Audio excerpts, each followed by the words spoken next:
ایسے مجرم کو قوم کبھی معاف نہیں کرتی۔ وہ بھی فوج میں بریگیڈیئر کے عہدے پر ہی تھا کہ اس کے ملک میں عوام کے ووٹوں کی اکثریت سے ایک مقبول حکومت برسر اقتدار آ گئی۔ امریکہ یہاں جمہوریت نہیں چاہتا تھا، اس لیے CIA نے اپنے بدنام زمانہ پلان ٹریک 2 پر عمل درآمد کا آغاز کر دیا۔ اس منصوبے کا مقصد اس کے ملک میں بننے والی مقبول جمہوری حکومت کا تختہ الٹنا تھا۔ اس دور کے امریکہ کے نیشنل سیکیورٹی ایڈوائزر نے اپنی نگرانی میں یہ پلان مرتب کیا تھا۔ رچرڈ نکسن امریکی صدر تھا اور Henry Kissinger national security adviser. اس مقصد کے لیے $10 ملین کی منظوری دی گئی۔ اس خطیر سرمایے سے فوج میں سے چند ایک جنرل، بریگیڈیئر اور دیگر افسران کو خریدنے کا آغاز کیا گیا، لیکن فوج میں سے امریکہ کی ہاں میں ہاں ملانے اور ان کے مقاصد کو پورا کرنے والا صرف یہی بریگیڈیئر امریکیوں کے ہاتھ آیا۔ اس وقت کے آرمی چیف کو امریکہ نے خریدنا چاہا لیکن کامیابی نہ ہوئی، تو پھر اسے ایک مشتبہ قسم کے حملے میں مروا دیا گیا۔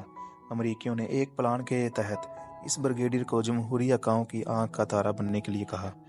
اس نے صدر کے پاس جا کر دست بستہ عرض کی کہ اگر آپ حکم کریں تو میں آپ کے لیے بہت کچھ کر سکتا ہوں۔ پلان کے تحت CIA نے اس بریگیڈیئر کے لیے پورا میدان سجا دیا۔ اپوزیشن کے رہنماؤں کو $7 ملین دیے گئے تاکہ وہ حکومت کے خلاف تحریکیں شروع کر دیں۔ بس پھر کیا تھا، لوہا گرم تھا۔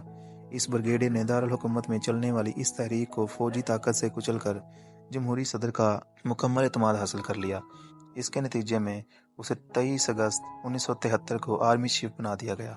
یہ تھا چلی کا جنرل بنوشے اور جمہوری طور منتخب ہونے والا صدر تھا آلندے۔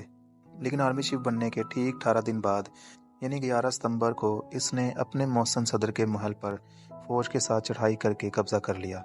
آلندے اس حملے میں مارا گیا اور جو لوگ گرفتار ہوئے انہیں ایک ملٹری چھاؤنی میں لے جا کر گولیوں سے بھون دیا گیا۔ ملک میں ہنگامے شروع ہوئے تو پہلے مہینے میں ہی 2,50,000 افراد کو گرفتار کر لیا گیا۔ پورے ملک میں خوف طاری ہوا تو ایسے تمام علاقوں میں سخت آپریشن کا آغاز کر دیا گیا جہاں سے تھوڑی سی بھی آواز بلند ہوتی۔ ہر صوبے میں اس کے فوجی قومی مفاد کے نام پر دندناتے پھرتے اور لوگوں کے سروں کی فصل کاٹتے۔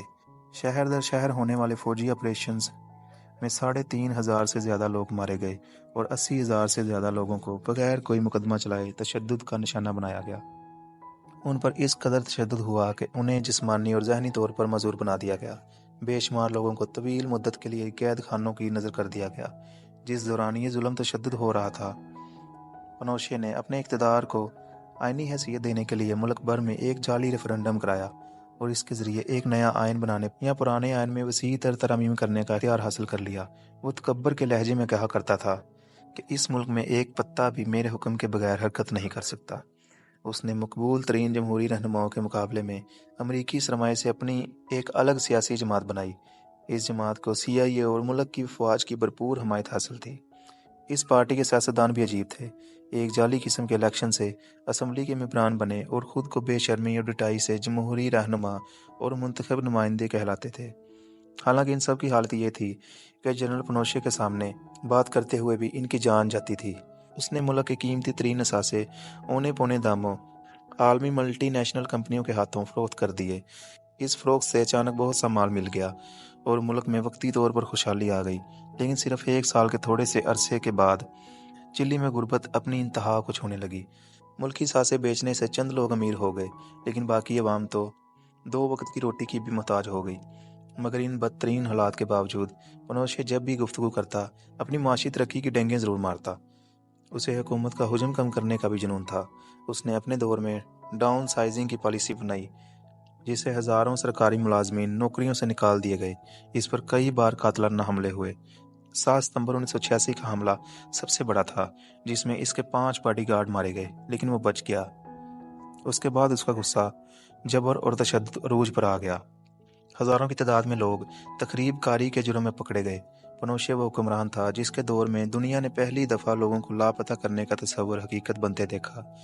لوگ دن کی روشنی میں اٹھا لیے جاتے اور پھر ان کا کوئی اتا پتہ معلوم نہ ہوتا۔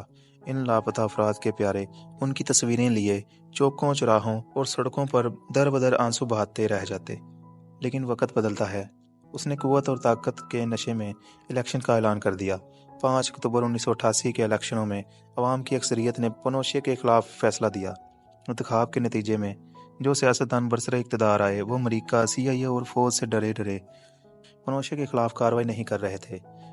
انہوں نے سب سے پہلے اسی کی بنائی ہوئی آئینی ترامیم ختم کی، لیکن امریکہ کا خوف اتنا دلوں میں بیٹھا ہوا تھا کہ اسے آرمی چیف کے عہدے سے ہٹانے کی کوئی ہمت نہ کر سکا۔ ملک میں ایک کمیشن بنایا گیا۔ پورے ملک سے درماندہ لوگوں نے اس کمیشن میں گواہیاں دیں۔ اسے 2115 لوگوں کی موت اور 957 لوگوں کو لاپتہ کرنے کا مجرم ٹھہرایا گیا۔ اس نے کہا، اگر ایک فوجی سپاہی کو بھی ہاتھ لگایا تو ملک میں قیامت برپا ہو جائے گی، لیکن کمیشن نے 600 فوجی افسران کو انسانوں کے قتل کا ذمہ دار ٹھہرایا۔ دلی کی خفیہ ایجنسی کے سربراہان مینوئل کنویٹریا اور اس کے ڈپٹی کو سزا سنا دی گئی، لیکن ملک میں پتہ بھی نہ ہلا۔ پنوشے نے آئین میں ترمیم کر کے فوج کے سربراہ کو قانون سے مستثنیٰ قرار دلوا دیا تھا، اس لیے اس پر مقدمہ نہ چل سکا۔